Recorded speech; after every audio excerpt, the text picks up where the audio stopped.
how did you come to work with Future on this record?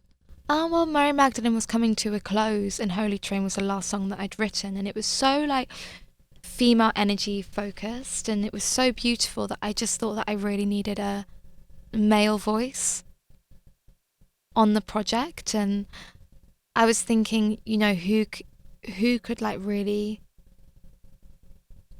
be very like brutally honest.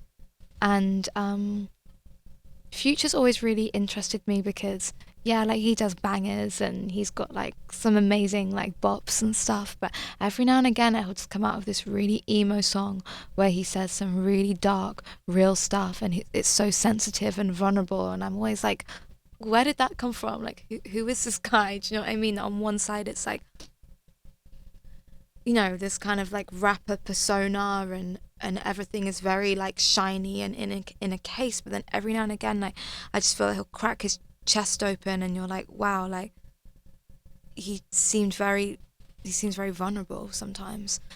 So I wanted to just reach out to him and see if he'd be interested on being on the record, and I sent him Magdalene and I explained to him the concept, and I said I'd love him to do a verse on Holy Terrain, but I just wanted him to like tell the truth and just talk about like his experience of being with women, and you know, just, you know, I sort of left it to him to decide. And I just loved what he did. Like we went in the studio together and he laid some lyrics down, and I just loved it, you know, that he's kind of asking for his woman to pray for him because he's like messing up and he wants to get better, and he pours poison on his woman, then he feels bad, and so he buys her loads of stuff so that he can sleep at night, but he knows it's wrong and he needs to be prayed for, and he knows that his woman can like heal him if she chooses to. And I was like, oh, that's so honest and open, and I just felt it was important to have a male perspective, basically.